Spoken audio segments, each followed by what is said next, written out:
Welcome to FRC Media News for Thursday, June 25th, 2020. I'm Keith Tebow. This week, the state has come up with how local schools will educate children this fall. We get early reaction from Mayor Paul Coogan. The Fall River City Council has approved a one-month budget to start off the new fiscal year. We'll look back at the city's commemoration of Juneteenth, as well as preview more discussions on how the city can be more inclusive. We've heard about how the U.S. Census is counting all Americans, while simultaneously, the city has its own count underway. And we kick off our series hearing from candidates looking to replace Congressman Joseph Kennedy. All that and more coming up. State education officials have released its plan on how local school districts should handle the resumption of classes this fall. The state has outlined 3 models of teaching. One for entirely remote learning, one for a hybrid of remote learning and in-person instruction, and an in-person model that complies with new health and safety protocols, which include 6 and 3 foot social distancing and the wearing of masks. We spoke with Mayor Paul Coogan this morning prior to the state's official announcement, and he said there are still many factors that Fall River school officials still need to work through. The superintendent has his working team analyzing all 3 of those plans right now. I hear from a lot of people, they obviously want the kids back in school safely. I would favor that. I thought they said the 6 foot radius was if you didn't have a mask on, and it was 3 feet if you had a mask. So I'm not sure. I mean, we're hearing so many different stories. Yeah. I think school is important. I know I was talking to someone from Diamond this morning. They have this very similar issues. What do you do with a vocational class and an academic class? How do you rotate? Do you have virtual learning for the academics and the shops? You're in the building. So everybody's going to wrestle with this. I really don't like commenting until I see something official, and I know the governor's announcing it today. My preference, of course, would be the kids in school. So they're going to get a better education in school than online. There's no doubt about that. I'm totally confident in that. And I think it puts a city back on a rhythm when the kids are in school and they're on the buses. And again, you didn't mention that, but that's another issue. What number can you put on a bus, and how do we pay for the additional buses if that's the case? So there's a bunch of factors that are going to still be floating around for a little while here. The Fall River City Council this week approved Mayor Coogan's one-month appropriation to fund city expenses for the month of July, the beginning of the new fiscal year. Now, cities and towns were granted the right to propose a one-month spending plan as the state legislature decides its level of aid to communities in the face of revenue cuts caused by COVID-19. The Coogan administration is hopeful that it will have a full-year spending plan for council consideration by the end of next month. The one-month budget totals $24.75 million. The council also approved a full-year budget for the city's water and sewer divisions. Under the spending plan, water and sewer rates will increase for city residents, with the average homeowner expected to pay an extra $20 more this year. Mayor Coogan says he understands that any new tax or fee increase will negatively impact local homeowners. And you've got to remember, a lot of those costs are built in automatically, whether it's contracts for services, whether it's the CSO project. There are numbers that just are automatic before you take one step to do anything outside of the mandated costs. We were looking at a bunch of scenarios. We would have lost a lot of people that work for the water department if that had not gone through. I applaud the councilors. They voted yes or no. I hope they all vote their conscience. But anytime you raise a fee or a tax or anything in a city, we saw that with trash bags and the trash fee. It's a burden on homeowners, and especially now when a lot of people are not working, it's difficult. But you still have to run a city, and I don't think anyone wants to live in a city where we have dirty water or any kind of sewer problems. We're very blessed in Fall River with drinking water that's of very high quality. Matter of fact, we're exploring some other alternatives to try to sell some water, which may offset any increases in the future. Those are the kind of Right. things we need to do, find ways to bring new money to the table without hitting the homeowners or the ratepayers. As more local businesses reopen in the face of COVID-19, the Fall River unemployment rate dropped for the month of May.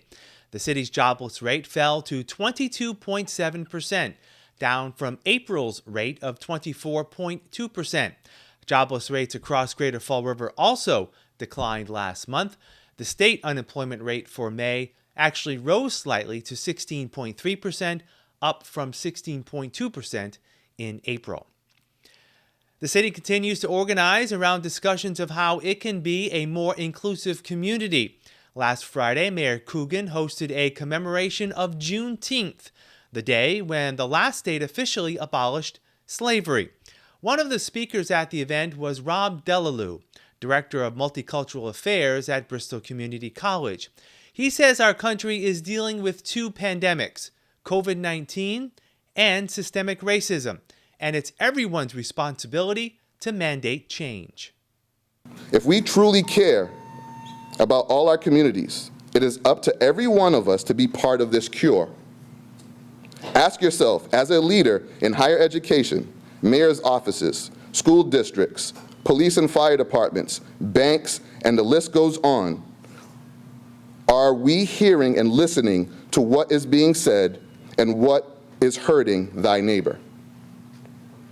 Are we creating and implementing enough solutions and opportunities to educate our constituents and communities inside and outside our areas of influence? Or are you being complicit in your silence? I know these people who are protesting every day since the execution of George Floyd are doing what they can. They are influencing how they can through protesting to make a difference in this world for others. The diversity and togetherness of this movement is a beautiful thing. And we as leaders need to step up and let them know that they are heard, that we are listening, and we shall carry on. Hoping that they quiet down is not the answer. We need to work with them and make a change because we are all tired of doing this over and over again. In order to do that, we must know that systematic racism is a thing. This is not made up. Yes, there has been improvements, but we still have a long way to go. Mayor Coogan's latest panel on inclusivity is actually taking place right now at Government Center. We'll have a recap on next week's show. We've talked quite a bit about the need for people to take part in the 2020 U.S. Census as a way to decide how voting districts are set up, as well as how much federal money the city of Fall River can receive. That census takes place every 10 years. The city of Fall River counts its residents every year. This year's effort has just gotten underway. Fall River Election Commission Chair Kelly Susie Young says the reason for the city census this year is equally as important, but for some, confusing. We are getting, well, I already filled it out, and we try to tell them, well, that is the federal census that they send out every 10 years, which is different from our city census, which state mandates us to send it out every year, just so we have an accurate count for our voting lists, as well as, like I said, state funding. U.S. Census, I think, doesn't ask if you're a veteran, if you have any dogs. That's basically our city census, but we pretty much have the same thing: name, birth date. If you're a voter, I think that's another thing that's not on the annual the federal census. They're more basic than we are. We ask a lot more questions than they do. So if we have the more people, especially children, I know that that's a big thing. People only think they have to count the voters in the household or the adults, but the children also count as well, because that's funding for schools. Well, there's a couple of ways you can get it back to the city. One we're going to try new this year is we're going to have a blank form on our website. We just have to set it up first, and what they can do, it's fillable. You can fill it out, send it back to us, make sure you sign it, and we can update it there. We also have Stop and Shop, Shores, both Stop and Shops, Ciabra's and Shops Market, or you can also drop it off here at Government Center. We have a box outside because you're not able to come into the building. And then we also have by mail. Even though there's no hard deadline, the city would like residents to complete the local census by August 12th. Failure to do so may impact people's ability to easily vote in this fall's election. We'll have more FRC Media news right after this. Here are some job descriptions on the latest hot jobs list from the Mass Hire Fall River Career Center. Cryptologic Technician.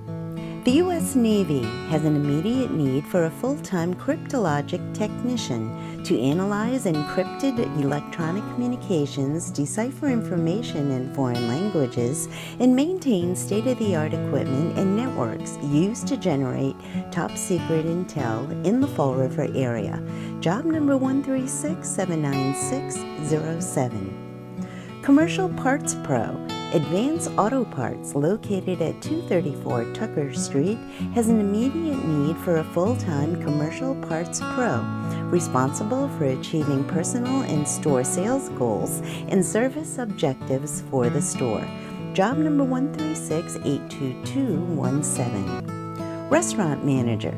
Barrett's Waterfront, located at 1082 Davall Street, is in need of a full-time restaurant manager to manage staff, plan menus, order supplies, manage budgets, and oversee the daily operations of the restaurant.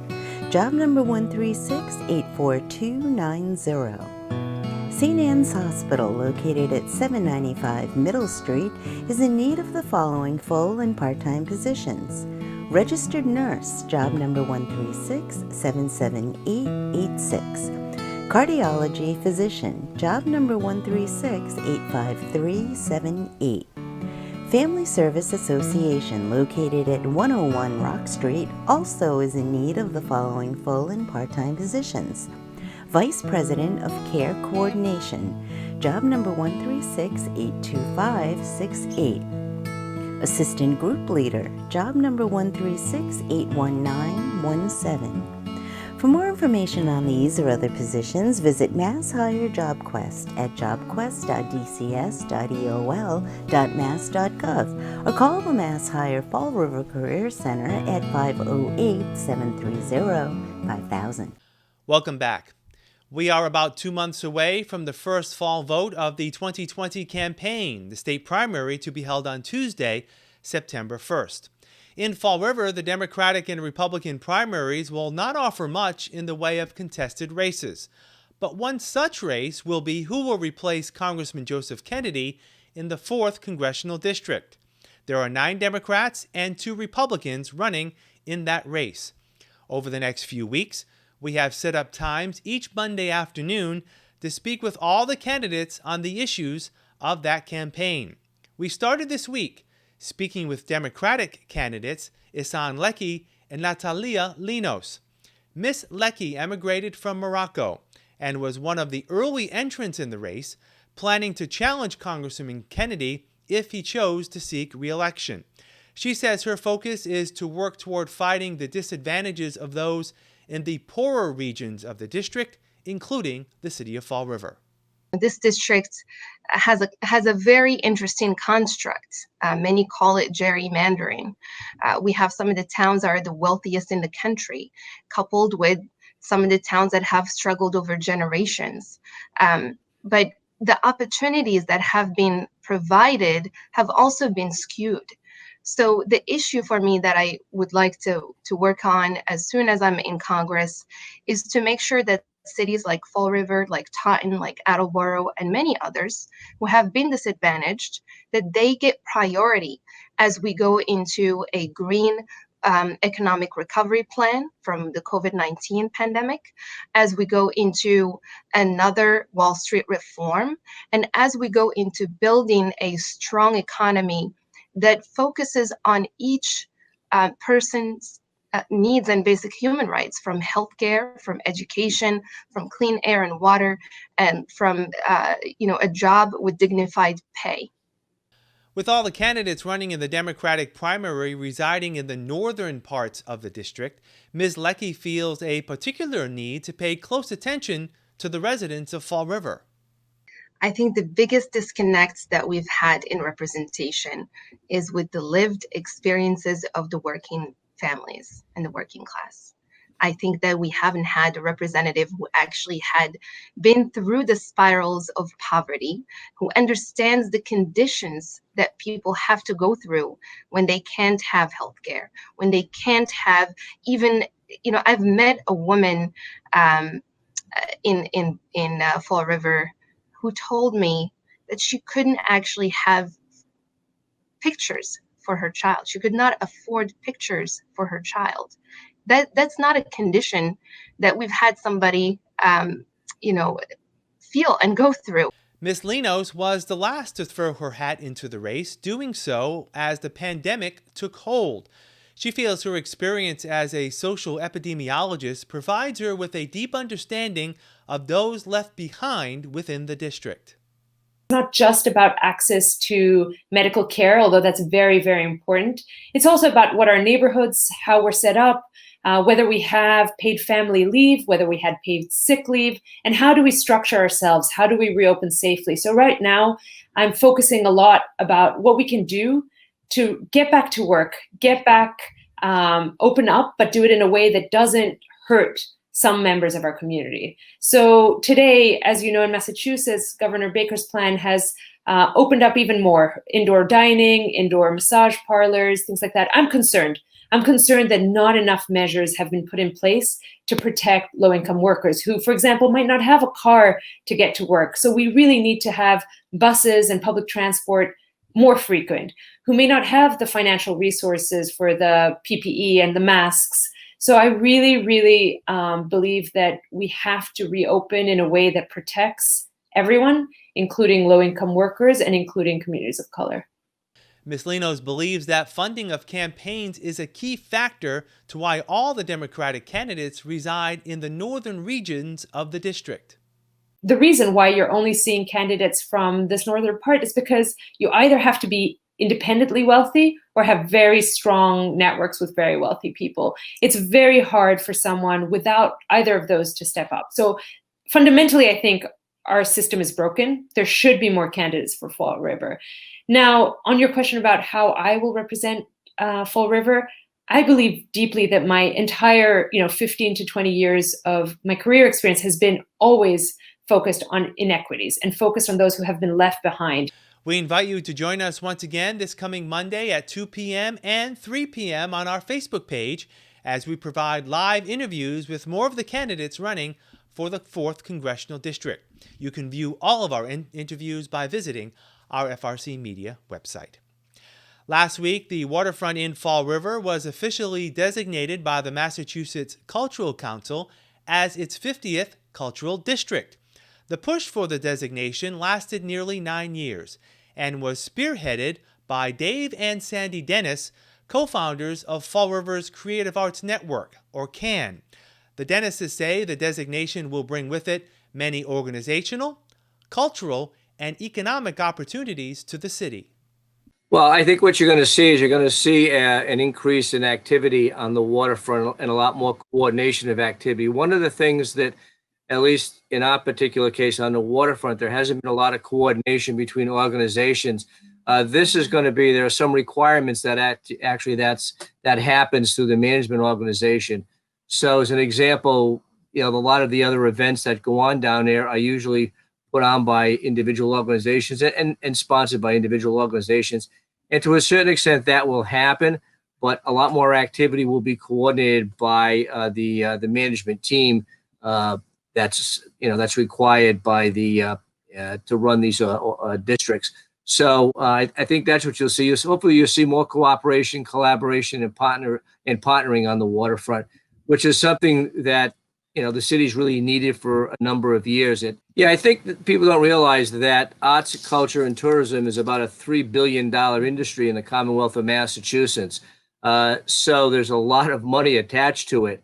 Unfortunately, Fall River hasn't always been at the forefront of taking advantage of arts, culture, and tourism and the economic benefits. So now this is a real opportunity to do that in a coordinated way where we've never been able to do that before.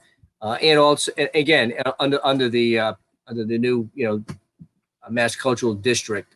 So, we're excited about it, and it is a big benefit for the city. It's a big deal.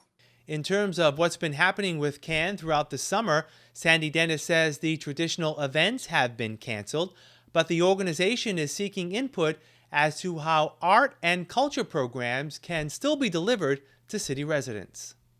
We're trying to figure out how and if we can even do events for the summer, and it doesn't look like we will be doing events, so we'll be doing a lot of other things. We did do a survey, a post-COVID-19 survey, to kind of get a feel from the community on what they're looking for as far as art and culture, especially with the pandemic that's happening, and what levels of safety they would be comfortable attending events, if it would be more outdoor events or indoor events. So we encourage everyone to go up on our website and take that survey so that we can share it with the community and the administration. So there'll be some kind of planning and direction on art and culture and even tourism and economic development, because we do ask a lot of questions. There's 27, 26 questions that we ask on our survey.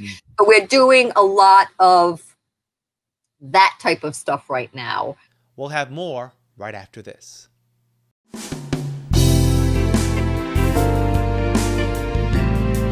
Thank you for considering a homeless pet today. I hope you enjoy what you're about to see, and as always, please feel free to contact the shelter before coming down to make sure that the pets you're viewing are still available for adoption. We can be reached at 508-677-9154. Today we have Morty. Morty here, you can see he's a medium hair, tabby and white gentleman. Morty is 2.5 years old. As you can also tell, he's very friendly, very personable cat. He was actually living with one of the other cats that we have, so he is also good with other cats. He does tend to play a little bit, but as you can see, I mean, he loves just attention in general. He's just soaking it up. Dogs, he may do well with dogs. We have not tested him with them, but given his temperament, I would imagine he would do well with dogs. So if you'd like to meet Morty, you can come down to 300 Linwood Street in Fall River, Massachusetts at Forever Paws Animal Shelter. Welcome to Hot Dogs and Cool Cats. Today we have Sheba. Sheba is laying right here on our cute little frog blanket. Sheba is a German Shepherd. She's about 7 years old. She came in with her sister Winter. The two of them are a bonded pair, so we would very much like to send them to a forever home together. Winter is Sheba's sister. She is a Shepherd mix. We're not really sure what she's a mix with, but she is very sweet. She's about 6 years old, still has lots of energy, loves to go for walks. Winter loves to be with her sister. As we've said before, they are a bonded pair. So if you're looking for two sweet gals who like to go for moderate walks with you and then relax around the house, these might just be the girls for you. That's it for this edition of FRC Media News. We invite you to visit our website, frmedia.org, for all the latest news and information across Fall River, as well as our latest Channel 95 program schedule. This program airs Thursdays at 6 p.m. and Fridays at 5:30 p.m. For all of us here at FRC Media News, I'm Keith Tebow. We leave you this week with a look at the end-of-the-year drive-by at the Tansy Elementary School in Fall River. Thanks for watching. We'll see you next Thursday.